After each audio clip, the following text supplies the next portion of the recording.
From the west side of Chicago, it's time for the Gregory Struss Show, Show 65. I'm Scotty Joe Vegas, inviting you to stay tuned, Elmhurst and surrounding communities and people around the world for the most entertainment for your dollar. And now, with our taboo topics and all that garbage, and now a man who knows how to wipe from under, Gregory Struss. Thank you. All right. All right. We are back, Hey. and welcome to the Greg Struss Show, Show 65, which means that we are, which now means that we're eligible for a pension. Oh my goodness. Scotty Joe Vegas, how are you? I am fantastic. The love of my life is under the weather today. Is it? Yes. Oh, okay. I think we were busy in the recreational area and we got into the septic area. The recreation area and Yes. then the septic area. Are we talking about the campground or Sure, something absolutely. else? But I got to tell you, it has been crazy. It is a crazy summer. The weather's been beautiful. I can't say anything around Chicagoland. It's always beautiful in the summer. Kind of high humidity, but it's been okay. Now, with that said, the problem is traffic and construction. And I don't understand this because you know what? For as many construction projects that there are, why can't they take all those people and put them on the same project and get it done faster? You know why? Why? Because one company's got to make all the money. That's why. Are you sure it's one company? I don't know. I mean, They get bids in there. yeah, The of lowest course. bidder. So the bidders get it, and it's not nice. And you know what? The construction people work out there. They're working hard. Their mummies and daddies. Their and- moms, their dads, their brothers, their sisters, all kinds of things. And they're doing the best they can. But unfortunately, like around Forest Park and Oak Park, it is just horrible. It's you drive tight to down, begin with. Yeah, you drive down Roosevelt, which is a main strip there. People in India. Yes, for the people in India. Roosevelt is in the city of Oak Park, village of Oak Park, and it goes through Forest Park, and then you get into Maywood, and then you go into, I believe it runs into Elmhurst, I believe. But anyway, there's just construction everywhere, and I can't stand it. So, so here's the deal. Scotty Joe Vegas' daughter turned, she's 17 now? She'll be 17 August 18th. Okay, so for all intents and purposes, she's 17. And you decided to get her a vehicle. Yes. Now, one of the things is, you know, I never had a car that was, well, It's I hers. shouldn't say that I wasn't given it. Now, is it in her name or It's not? her name. Wow. Yep. Yeah, that's amazing. That's right. So, Getting old. and he's like, and I don't want to talk about it, so we'll It was move a nice. on with It was that. a nice bonding experience. These are the days when I'm in the rest home going, I wish I had my baby in my arms again. But All right, they got to grow up. So the backstory is, honey, what was the story? You said you were going to get rolled? I thought it was a Craigslist deal, and we hit it in a bar, and she had to eagle eye me for I wouldn't get rolled with my cash that I had on me. So you were worried that by buying a car that you were going to get. I wasn't worried. My street sense went off. My spider senses said, "Hey," and you go up there looking street, and I had my coat on, to make it look like I was packing, and he was a nice man. Okay. Yeah, you got to watch out for Just- like internet type things because, and you know what? That's the kind of society we're living in now. You got to think about it, regardless Just east of of where you live. Lambeau, there's an eagle on some garage on Mike McCarthy Way. Nice gentleman, fantastic, stand-up guy. I lived in Green Bay for a very short period of time during freshman year before I transferred to Thornton. And so Green Bay is a beautiful community. They just do not like people from Chicago who are supportive of the Chicago Bears. It is such a football season. Football city. I wore a towel over my head, and Hannah says, "Why are you wearing a towel over your head?" I says, "Because I got my Bears cap in the car and it was raining." And it all worked out. I scared the hell out of him. I had a towel over my head. I was like, "Is this where I get the car, man?" All right, well, it all worked out, and congratulations to Hannah Jo Vegas as she takes ownership of her new to her vehicle.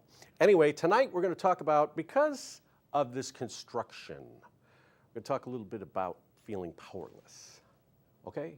I Fair think I enough. like that. It's summertime, and it deals with a lot of different areas of life, being powerless. Would that be at the nursing home as well, where you Well, feel, it could be. We could talk about that. or being in a bad marriage, you're powerless? Yeah, powerlessness, period. So how do we do that? How do we return to, manipulation? I think part of that is when people are manipulating, we feel powerless over that. When a boss is doing something, we feel powerless over When that. they're in your head, you need to get rid of them. Yeah. But that's So a we're gonna- subject for something else. It's Yeah. probably time to cut her out of here. Okay. Anyway, I'm Greg. This is The Greg Show, and we are reinventing community television here from the west side of Chicago. Whoa. Little slip. On Show 65, yes, we are now senior citizens in television, and we'll be back in just a moment. Thanks for joining us.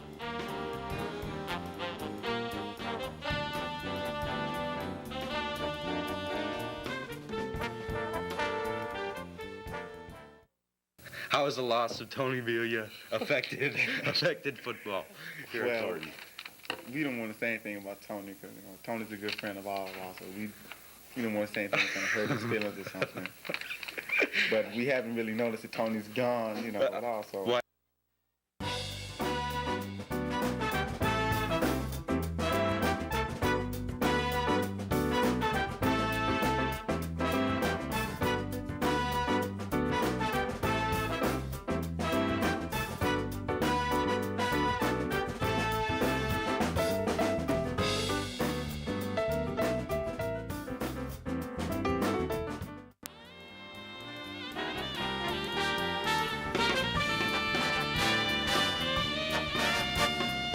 Welcome back to the Greg Struss Show. I'm Greg Struss, along with Scotty Joe Vegas. How are you doing tonight? I am in the flesh. And I've asked you that already earlier in the show. So I think that's a crutch, as we call it. I don't like, when someone asks me how I'm doing, I don't like answering it.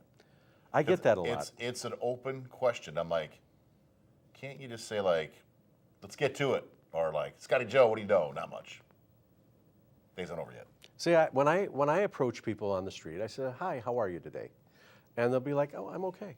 Now, I got a lecture years ago from my sister saying, "Well, when you ask people how they're doing, because we were at a swimming pool, you really mean it. Most people don't." And I'm like, "Okay, so what's your point?" I want to say something about all the women that look at older men and give you that fake smile, like, give me the shots, like, and then they stop the smile. Quit doing the fake smile. I would just rather you kind of like give me like one of these, like, oh, geez, like that, then rather than going. You're t- And I think from now on we should catch them and say, fake smile, bitch. Sorry, Bobby. fake smile. You ever seen that before? No. What do you mean, like? Whenever a woman, like they'll be like, look, walk on the street, and they look at you and go, like, what are you smiling about? I'm full of problems. Don't smile at me. For the love of God, get your own house in order. It's like almost to the point of where Sorry. don't do anything extra. I You know what? break- You do anything extra, and it's like people are either offended or I didn't ask you to do that. Okay, if or- I'm on Roosevelt Road and I'm walking, Bobby, I need a close-up shot of this. It's like this. I'm like walking. You give the nod. That's the hood. That's the hood nod. And then like when you're out in the country, good morning. Hey, good to see you. Or like if you're sneaking into someone's house and they're married, good night. Go ahead. to the husband or the. Well, it doesn't matter. Whatever. Hey, whatever door swings in your barn, my friend. So last time we were together, we were talking about I don't know, there were some things going on. There was the Cook County soda tax that we talked about. And then you started discussing your cousin, and she was in a plane crash in 1979. So due to time and content, I decided that we were going to take that story out and keep the soda tax thing in because it was current. But I realized that, you know what? After the fact, the tape broke. And all this talk about psychic and cousin and everything else, I've never had a tape break. Now, we record on a small digital videotape. Maybe it's white noise. We should go back to the white noise machine. And Get out. and I was playing it in a machine, Yep. and the machine broke the tape. Okay. Now, that has never happened before, Okay. and it has never happened since. The family that probably dealt with the grief will probably be happy that I didn't talk about it. but you know that's their business. But So I ended up putting it back in because I had to Great. go and edit it again. So Yay! show 64, a bunch of fun stuff and on there. if you want to see my cousin's brick, it's over at Lake Park in Des Plaines. What's brick? There's a brick memorial of the Flight 191 victims over in Lake Park in Des Plaines. So her name's Rhonda DeYoung, so that's my cousin. So But I never met. So have you talked to the family since? I mean, did you know the family? Disowned our side of the family, so it was kind of like I was kind of reaching of maybe that one cousin could have made a difference, or you know, I was just more going that I wish I would have acted more. It was you didn't know how to act. You were like 12, 10 years old. You just, oh, okay, there's a casket. What's going on there? And you know, shame on me. And you know, it's really a shame that the only time that people end up getting together is at a funeral or a wedding, or otherwise you don't see anybody. And I'll tell you Or divorce. Or divorce. Yep. And I'll tell you from experience that when you lose a mother, the mother is the conduit in relationships, I believe, in The a lioness, family. yes. Yeah. So mothers keep in touch with their mothers and fathers, and they also keep in touch with your father's mother and father, oftentimes, if they have good relations with the in-laws. Or if they're not dead. Or if they're not correct, if they have not since passed. Half the people I know keep in touch, other half don't want to deal with it. So it's kind of like I didn't learn a correct way of how to communicate like that. And I'm learning every day. So when I was growing up, we had tons of cousins. Now, when my mother passed away, my grandmother was now the person that kind of kept everybody together at holidays and everything else. But when Grandma passed away, you know, my sister got married, and she, you know, and I remember a year before she was planning her wedding, we have to invite these cousins because Grandma, you know, because it would be disrespectful to Grandma if we didn't have these cousins come. But Did you hear how you said that? What? We have to. yeah, we have to because Okay. of Grandma. All right. But Grandma ended up passing away before the big wedding so did you day. cut him out? Did you cut And him so- off the list? so that kind of took care of that All right. problem. But yeah, so I think it's kind of bizarre that way. It's something that it's been done, and you really can't unchange it. So you got to go out and find new people, new friends, and say, "Hey, how's it going today? How you doing?" And I think the other part of this, people don't like when they're greeted by somebody who's warm and friendly, because in more cases than not, in a city type place, it's like, what do you want? I love it when somebody comes up to me and is nice. I go, "How you doing? You want to paint my house?" So we were talking about friends and politics. Ooh, Okay, so Scott went to see one of his old dear friends from a while Oldest ago. friend. Yeah, probably your oldest friend, and he's been in your life forever. I've known him 44 years. Yeah, that's something. So Yeah. you were 5 years old when you met. Yep, we were in kindergarten. Good guy, and He I know who he is. He plays for the Waco Brothers here in Chicago. He's a drummer, and he plays for NRBQ. Then he's in some Beatles band, and man, he's got a lot of stuff going on. So you started talking about politics, right? Yeah, which we never do. Which you never do. Never do. And what do you think was the lesson? Because what Grandpa Struss always said, and I said it multiple times on this show, and you're going to laugh. He always said, don't talk about money, politics, or religion, and you added or orgasms. And orgasms. And it's really true, and I found this. I had a friend and do you see that operative word, had a friend for 22 years. And after this last election, you know, he started talking, and I had some comments, and pretty soon, I'm like, not talking. You both are turning into the opinionated old man. I wouldn't even say that. It's just like, I never knew you were Republican. I'm like, why are you accusing me of being something Just I'm because not? you vote for someone, that doesn't make you a Right, Republican. right. And Anybody who says that they vote one way is stupid anyways. so if you fit into a certain lifestyle or you live in a certain area, that you're supposed to vote a certain way Because everybody else votes that way. because everybody in that particular lifestyle, group, whatever, votes a certain way. And you know what? Sometimes it doesn't work out that way. Now, I'm registered as an independent. So I'm an I don't independent. consider myself liberal, And I really don't consider, I probably become, in my older age as we have our discussions, I become more conservative. When my father was on the board in Dixmoor Township, or the village of Dixmoor, he was an independent back in the 60s. So you don't want to burn those bridges, my friend. No, and being an independent gives me the opportunity to say, you know what, I don't have to subscribe to one party's belief system. And right now, let's be honest, if you say that you voted for President Trump and the whole store is against it, what's the likelihood that we're going to have a problem in the store? We're going to have a problem. But you know what? I'm not going to listen to it. And I remember being in Oak Park and saying, and I did this on purpose. I was at a Starbucks in Oak Park, and there was an older lady and a younger lady, like a teenager. Okay.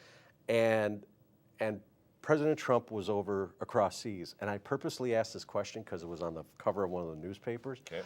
I said, so have you been following President Trump's, now I said President Trump, I didn't say Donald Trump, I said President Trump's Because he's our president. trip overseas? Yep. And they just looked at me, oh no. You know, because the hate is too heavy. I think it's more about they don't want the heat on them, so they're going to look around a little bit like this. And our country's just going to hell every day, so I hope you guys are proud of them. That And you know, you're hanging them. when people talk about base, you're speaking to the base. Bob, where are we at? I'm sorry, I don't know what our time is here. Elmhurst. Okay, thank you. So, you know, you start to talk a little bit about that stuff, and it's like, why should I be ashamed of who I voted for? I'm not saying who I voted for, but why should I be ashamed of who I voted for? You know, don't shame me in public about, you know, oh, the base or this person. What about the people that voted for the other candidate that didn't win? Oh, well, she won the popular vote. And you know what? It'd still be screwed up because the political system is broken. You're going to judge a person on one decision that they make. Mm-hmm. That's wrong. So you're going to call somebody that voted for Donald Trump crazy? Usually racist.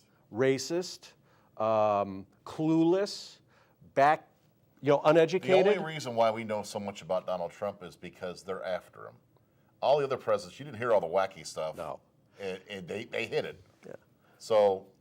Okay. So. It's our society we're headed, or that we are. So do you think that when Hillary started talking about deplorables, that maybe that put a label on things? Because you know what? Her behavior was really deplorable. Her behavior was deplorable. Her whole party's behavior has been deplorable. But nobody's talking about that. And here's the other part of this. President Obama was in office when this election took place, this last election took place. Now, you can't tell me that the security apparatus, okay, Homeland Security, the CIA, all these people were not paying attention to what was going on in the Trump camp or the Hillary camp, right? Don't you have to have clearances? So this Russian story to me is, it really, the focal point should turn around on the Obama administration. Now we're talking politics, I'm sorry. Because here's the deal. Who was in charge during the last election? So if there was any tampering, anything that was going on, it should have been under the Obama apparatus. But nobody's talking about that, and that's what I don't understand. Because they're brainwashing the communities, so they can get the same vote, and eventually all the scared, let's call them Europeans in the middle of the country, Nebraska, they're going to be like, oh, I just don't care no more. I don't care. Nothing that got done. Well, that's the evilness behind. I don't think it's a party. I believe there's families that want to do this to our country, where you demechanicalize our function. Right. And then all of a sudden, we're defenseless, we're powerless. Well, let's get a chip in our arm and get it over with and blow it up. And it's a good transition because when we return, we're going to talk a little bit about this powerlessness that is going on in our everyday life and how people are commenting and up in arms about what the president is doing and what he's not doing. And it's funny how the media, it's an all-out assault. It's all assault. And what's really the message? That's the big question. We're going to talk a little bit more about that when we return in just a moment. Thanks for joining us, everybody.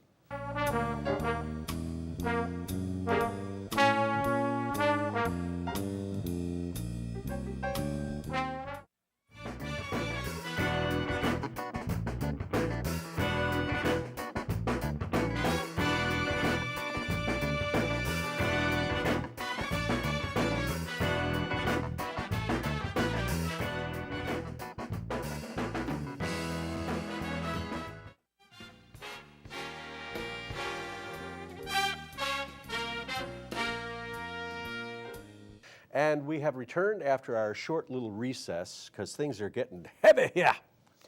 We were talking about powerlessness. Now, you know, in the summer when too much electric's going, you know, too much of a draw, what happens? The power gets cut off. So we don't have air conditioning, we don't have television, we have nothing. So what do? We feel powerlessness because we have no what? Power. We have no electricity. You feel entitled to the power that you're paying for. Right. Okay. In life, when we start to feel powerless, it's because we don't have control over a situation. We don't own it. We don't own it. Yep. So with the construction and with other things, okay, we were talking about politics and voting and how the powerlessness comes. So the powerlessness, how do you feel when someone accuses you of being something because you voted a certain way? Or you haven't done something a certain way and other people have done it a certain way? Don't you feel kind of powerless over that? My skin is pretty thick because they're not letting them do anything. So what are you raising hell about? You're not letting them do the job. You're stupid. And He's only got 4 years. And they're going to run the clock. They're going to run the clock. And people are talking about like the impeachment process and all of this. Now, the thing I never understood is that President Clinton was impeached, but he never left office. So just because the president gets impeached doesn't necessarily mean that they're going to remove him or her from office. He's slick, ain't he? Yeah. Yep. So you have a public relations apparatus in the communications division. You have and part of public relations is delivering the message. So in the White House now, with all this powerlessness I'm here for you, Greg. that's happening, and I'm looking at you. I'm here. Uh, Hi. you're looking at me. I'm looking at you. Okay. I'm here for you. Two shot. So what do you think is going on? Like, and then you vote for somebody and it's not going right. You feel kind of powerless over that because you launched, you had your vote. Yes. So people that wanted something Yep. and aren't having it delivered are feeling powerless, and the people that don't care for the president and didn't vote for him are also feeling powerless. I think 50% of the people that voted for him knows what's going on, and there's 20% that are like, well, I jumped that side and I feel sorry for him. There's 25% that says, I won't do that. I'll just vote for the next guy because nothing's getting done. Well, you did it to yourself, America. So they ask, every day, what does the Democratic Party stand for? What does the Republican Party stand for? And right now, I don't really see a difference between the two because everything is full of chaos. I find on the left, it's very hate-driven right now. Yep. And on the right... If it ain't our way, it ain't no way. Right. And on the right, there's a lot of stubbornness. Yep. And... I don't think it's the parties. I think it's the people that own all the money that control the parties. And they say, you want your TV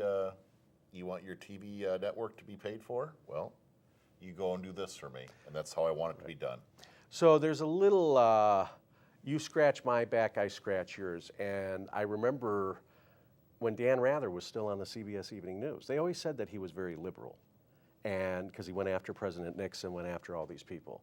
But I still feel that Dan Rather was a good journalist in that he reported both sides.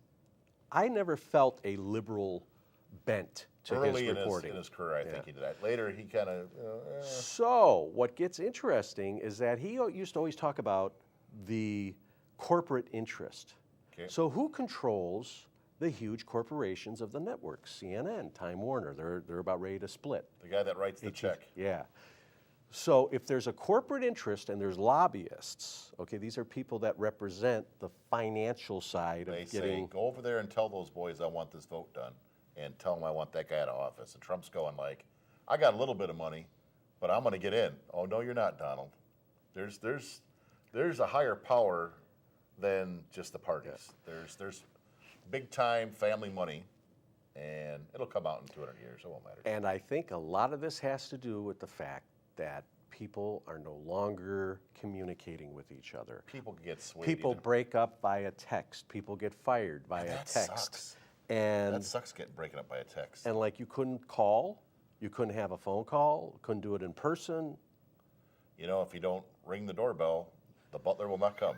I'll tell you that right now. I always remember the ding dong dash where people would take Yep. dog Yep. doo-doo, Yep. put it in a bag, and then light it on fire. Yes, sir. I never did something like that, but it was fun to say anyway. When we come back, we're going to wrap things up for the week with Scotty Joe Vegas and some final thoughts when we return in just a moment.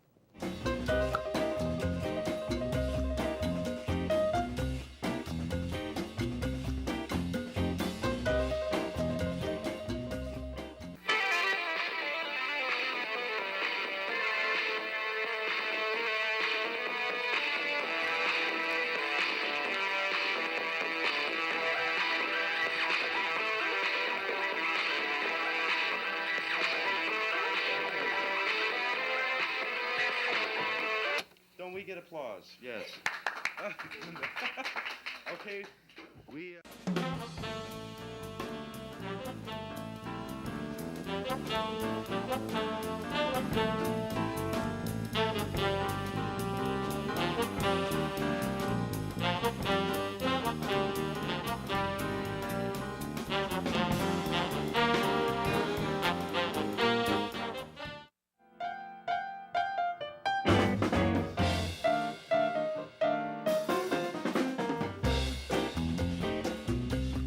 All right, we are back with some final thoughts on.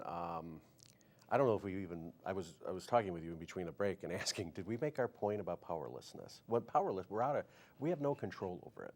What's happening in government today, and what's It's not happening, your problem. It's really, you know, we went to the election booths, we voted, and now it's up to these people to do whatever Years it is ago, that they're people going to didn't do. talk like this Yeah. about, even if they couldn't stand the president, Yeah. they're like, okay, I don't like him, and that was it. Yeah. But you get the broken record of your life that keeps on going. And around. quite frankly, I really believe that we've approached a point in time where it's political burnout. I don't want to hear about it anymore. Just do your job, let him do his But job. see, the other party, and- they succeeded by doing that, by getting you burnt out, and you won't care next election. And you'll be like, oh, I don't want to go through that again. And they'll be like, hey, here we are. and they don't have anybody. So I really think that if the election was held again today, the Democrats don't have anybody. The Republicans really don't have anybody either that could step in and do it. I don't think. I still think that, I believe that Trump would win right now. I believe that Trump would win, but against a woman, no. No. A woman's going to be our next president. Well, and hopefully that works out. The right woman, not somebody Just that's, a woman. Yeah, not just anybody And that she comes better out. shave on her armpits, I'll Okay. tell you that right now. Anyway, None of this. we said we weren't going to be talking about politics. Then we get into talking about politics because you know what? It's been on my I'd mind. like her to wear a skirt because I'm old-fashioned. Slacks. No. Anyway. You don't know what's underneath those slacks. Anyway, you can It'd be a big pouch. watch the Greg Struss Show on YouTube.com Couch. and every Wednesday night here on Comcast Xfinity. Hello, show channel from India that we don't know who you are. 19, every Wednesday night, 8 o'clock. Here from live and direct from our Sports Consumption and on the web with YouTube.com. Anyway, Greg Struss, thank you, Scott. Yes. Great to see you again. You know what I mean? I got to do this when I did the guy when I bought the car. Okay, you shook his hand. Did you take a picture too, or not? Well, let's keep it. All right. Thank you, Bobby Mudra, as always. He always does such a great job. He does. Yeah. He's a silent man. Okay, so check out our Give that one shows that on good YouTube.com. Greg Struss, thank you for watching. We'll see you again next time. Goodbye, everybody. Da-da-da-da-da-da.